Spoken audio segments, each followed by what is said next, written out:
Sama-sama boleh. Ada jangan jauh-jauh dong. Jadi tadi kita membahas pertama yang terkait soal revitalisasi kawasan Monumen Nasional. Setelah pembahasan ada beberapa hal yang menjadi kesepakatan dari komisi pengarah. Kira-kira jalan rapatnya begini. Ketua Badan Pelaksana yang sekaligus sekretaris komisi pengarah yaitu Gubernur DKI Jakarta memaparkan rencana revitalisasi kawasan Monas. Setelah paparan, kemudian dilanjutkan dengan paparan dari pemenang sayembara yang menggambarkan secara detail bagaimana rencana revitalisasi itu. Semua perencanaan ini itu merujuk kepada ketentuan-ketentuan yang ada. Jadi setelah presentasi semua, di ujung ada 4 kesimpulan yang tadi diambil. Pertama, bahwa penataan kawasan selatan Monas sejalan dengan Kepres 25 tahun 97 bahwa 95 bahwa di sisi selatan itu memang di dalam Kepresnya dirancang sebagai areal terbuka di mana pengunjung bisa datang lalu berjalan ke arah utara menghadap langsung ke Monas. Itu rancangannya ada. Nah, 25 tahun 95 ada gambaran umum. Dan lalu oleh perancang dibuat gambaran sesuai kondisi sekarang. Itu kesimpulan pertama. Yang kedua adalah komisi pengarah menghargai upaya DKI untuk melakukan penghijauan kawasan selatan Monas.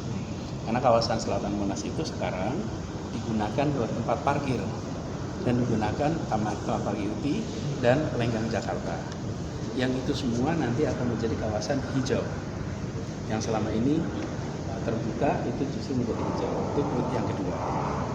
Yang ketiga, di tempat yang sekarang dirancang untuk menjadi arena terbuka akan dilakukan penambahan vegetasi di letterbox yang selama ini yang sudah ada letterboxnya, nanti akan ditambahkan vegetasi tanaman pohon rindang, pohon keras. Itu akan dilakukan. Yang ketiga.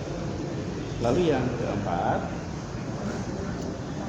Pemprov DKI akan segera atau gubernur dalam hal ini menggambar secara final untuk kemudian nanti secara sirkular disepakati oleh komisi pengarah.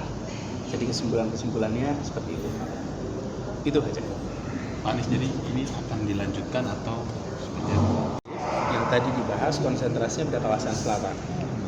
Kawasan selatan itu akan diteruskan. Mengapa diteruskan? Karena sejalan dengan Kepres 25 tahun 95. Nah, ada penyesuaiannya pada penambahan vegetasi. Sekarang belum dilanjutkan. Nanti sesudah besok kita akan kirimkan. Jadi hasil kesepakatan tadi kan gambaran umum harus dibentuk dalam bentuk gambar kan. Gambarnya besok dibawa ditunjukkan kepada Pak Ketua Komisi Pengarah. Dari situ kemudian baru jalan. Pak, info yang kemudian di Plaza. Ya, sesungguhnya kalau kita merujuk, ini adalah merujuk kepada Kepres. Anda silakan buka peta lampiran Kepres 25 tahun 95. Di dalam Kepres itu ada petanya, dan di lampiran itu ada rancangan yang disiapkan. Jadi kita membangun merujuk kepada Kepres bahwa selama ini belum dibangun, belum dimanfaatkan, yaitu selama ini belum dilakukan. Bahwa di sisi lain ada penambahan selama ini. misalnya penambahan lapangan olahraga sisi timur, lalu penambahan pagar keliling yang dulu tidak ada, kemudian ada penambahan tempat parkir, ada penambahan fasilitas, ada penambahan taman di sudut terang untuk berekspresi itu, taman pandang istana, taman aspirasi. Jadi ada sebenarnya penambahan-penambahan selama ini. Nah, yang ini dilakukan sesuai. Saya rasa cukup ya.